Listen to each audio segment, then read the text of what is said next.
अगर आप भी चाहते नहीं कोहिनूर म्यूजिक के ऑडियो वीडियो सबसे पहले देखे खतीरा सुने खतीरा तो लाल बटन दबा के चैनल के सब्सक्राइब कर लीजा और साथ ही बेल आइकन के दबावल ना भूलिजा। बाबा महेंद्रनाथ की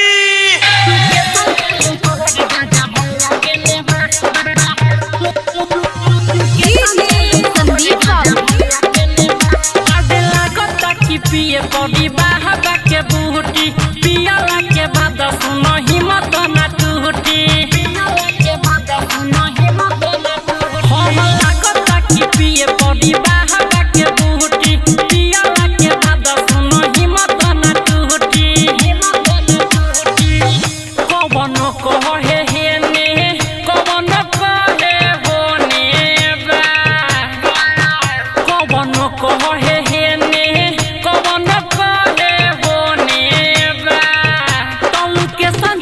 कहर गाजा भुनिया के नेबा तल्लू के संचालू कहर गाजा भुनिया के नेबा तल्लू के संचालू कहर गाजा भुनिया के नेबा। संदीप बाबू recording by Kohinoor music studio Bakhri बाजार। केहू कहे बाते अभी बहुते दूर हो माना बन बात बाकी जाइब जरूर हो केहू कहे बाते अभी बहुते है दूर हो माना बन बात बाकी जाइब जरूर हो सीला बहुत लोढ़ा सुन जेने जेने बा सीला बहुत लोढ़ा सुन जेने जेने बा तल्लू के संचालू कहर गाजा भुनिया के नेबा तल्लू के संचालू कहर गाजा भुनिया के नेबा तल्लू के संचालू कहर गाजा भुनिया के नेबा। संदीप बाबू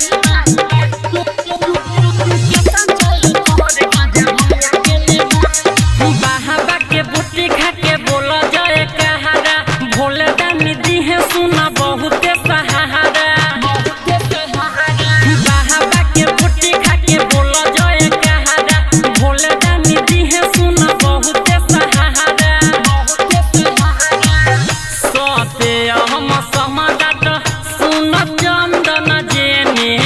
बा अनिल आनंद सुन संदीप जेने बा तल्लू के संचालू कहर गाजा भुनिया के नेबा तल्लू के संचालू कहर गाजा भुनिया के नेबा तल्लू के संचालू कहर गाजा भुनिया के नेबा। लागता कि पिए पड़ी बाहबा के बूटी पियाला के बाद सुनो हिम्मत ना टूटी हम लागता कि पिए पड़ी बाहबा के बूटी पियाला के बाद सुनो हिम्मत ना टूटी कवन कहे हे ने कवन कहे हो ने बा कवन कहे हे ने कवन कहे हो ने बा तल्लू के संचालू कहर गाजा भुनिया के नेबा तल्लू के संचालू कहर गाजा भुनिया के नेबा तल्लू के संचालू कहर गाजा भुनिया के नेबा। Recording by Kohinoor music studio Bakhri बाजार।